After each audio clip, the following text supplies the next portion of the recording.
Come now, let's lend them a hand.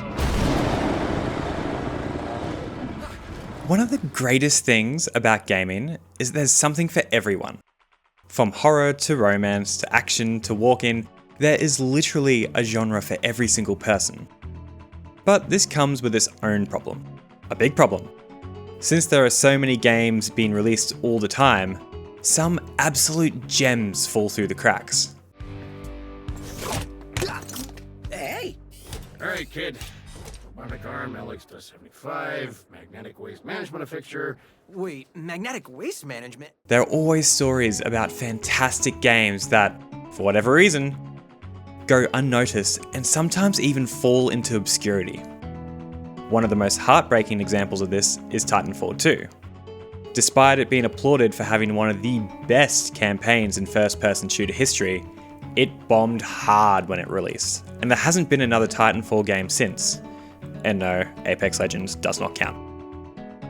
Everyone has their own hidden gem, a game they love that never got the love it deserved. Today, I'm going to shine a light upon mine, in the hopes that more people might experience it.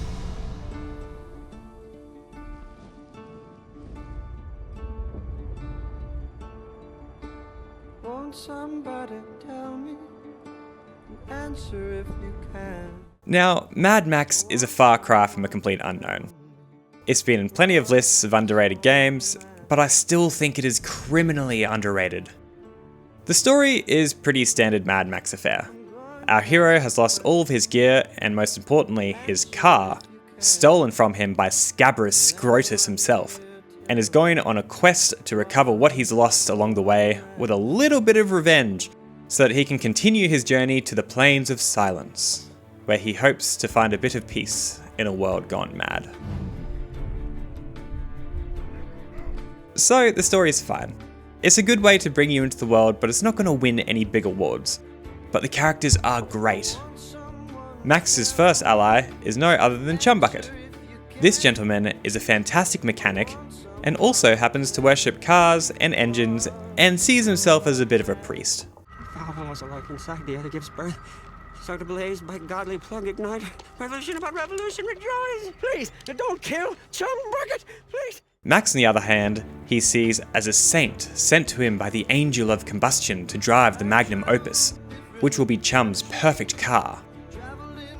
Chum stays with you, or rather your car, for the entirety of the game, performing repairs and operating items like the harpoon, all the while offering some delightfully mad ramblings of what is happening in the world. I'll stay, starve, fight, thirst, anything for my magnum opus, anything for my angel.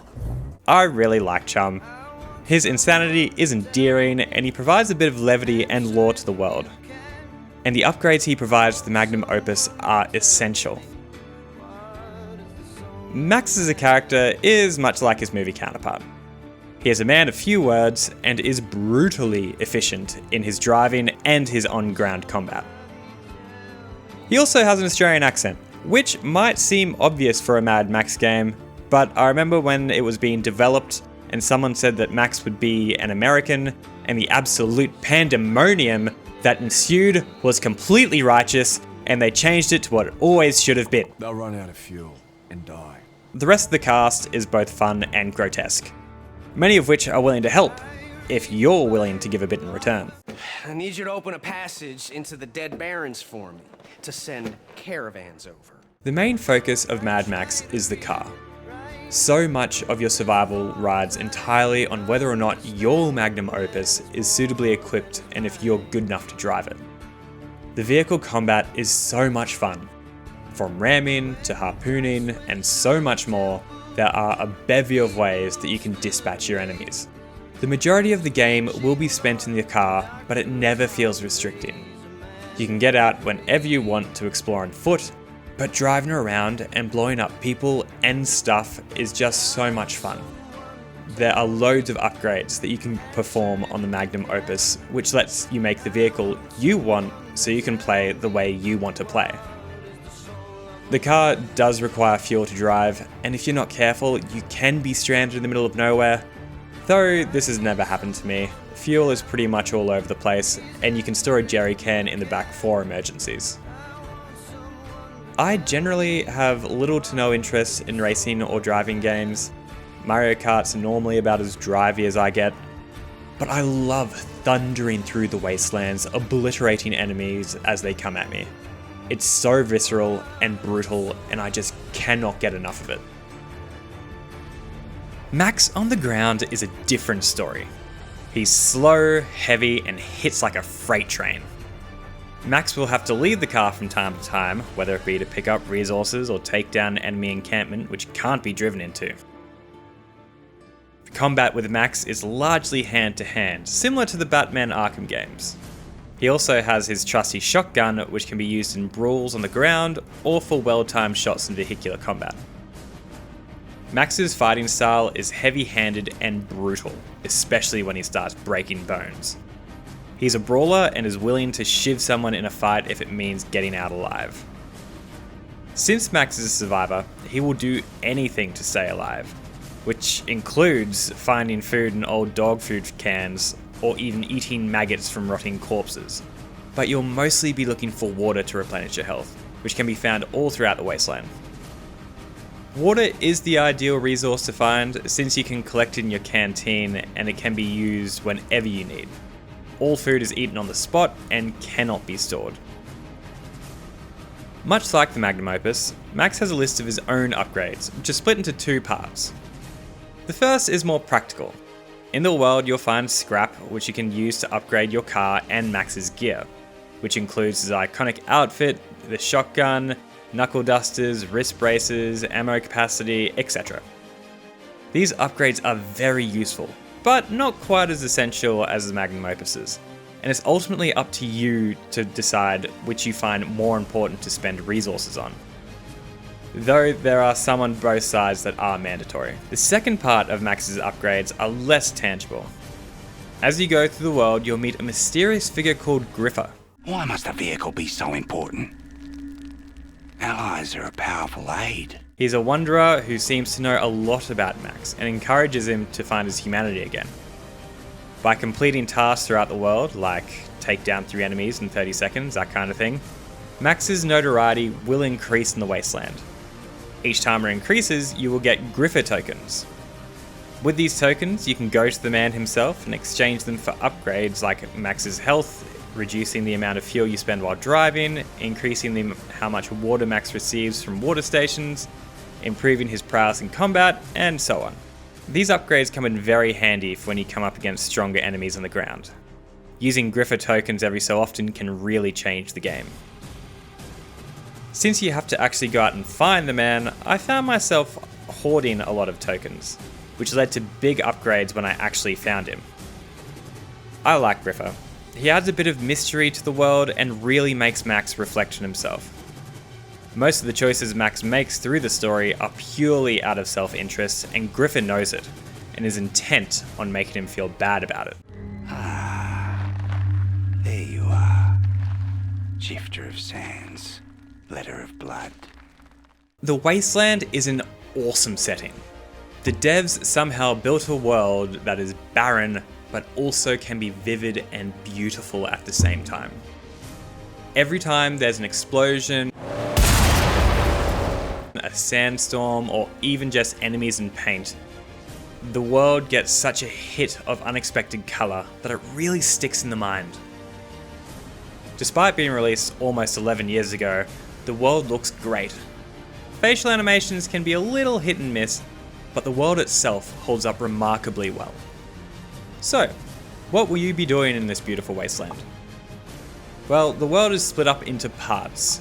Each area is, or was, governed by a warlord. However, Scabrous Scrotus's warbands have invaded and are now running amok, taking resources and destroying anyone who is out and about. Since Max requires help from these warlords, he goes out into the world to aid them. Proposition then. I'll weaken their grip on these lands. You give us the use of your garage and tools. This is done by reducing the threat level in each area, and this can be done in a number of ways. The simplest is taking down scarecrows, evil monuments set up by the hordes to scare people into submission. These can be as simple as ramming to destroy, but some will require upgraded equipment to take down. There are minefields around that you can defuse with your trusty Dinky D, the dog that you save at the beginning of the game, but this part never really gelled with me, so I tend to avoid them.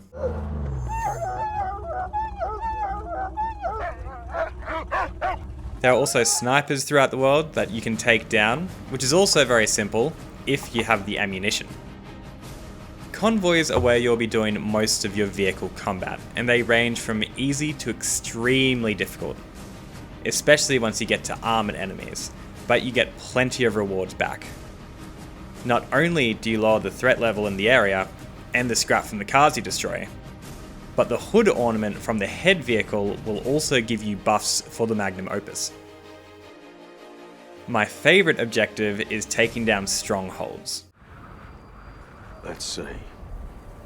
These heavily guarded outposts are covered in security measures that you'll have to take down before you're able to get in. Or if you're sneaky enough, you can gain entry without anyone knowing. Once in, your objective is to destroy everyone inside, and often you'll have to blow up oil pumps or reserves. It varies a little from place to place.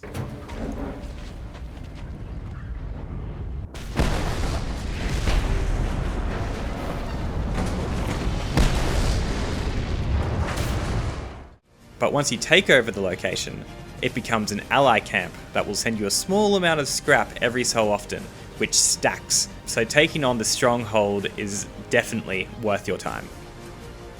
The last method of lowering enemy influence in the areas is by taking down top dog camps. These are basically strongholds, but with a boss at the end. They're okay, all the bosses are essentially the same with a gimmick thrown in for good measure, but they reduce the threat level a lot once completed, and have awards associated with them.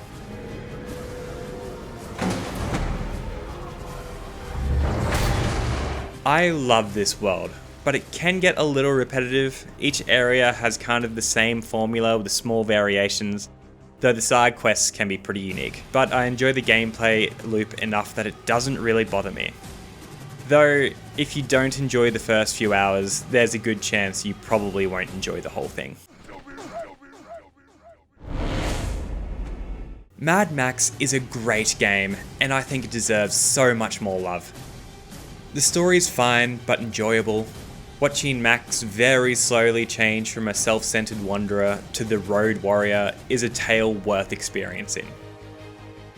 The gameplay can be a little repetitive, but the wacky characters give everything you do so much personality, and the mechanics are tight enough that everything remains fun from start to finish. Griffer can help. Help you venture down to where you daren't go yourself. And lay bare your true promise. Thank you so much for watching. I feel like I haven't done this game justice. I really hope that this has convinced you to go out and play it. If you like, subscribe, that'd be wonderful. And let me know what your hidden gem of a game is that deserves more love than it gets.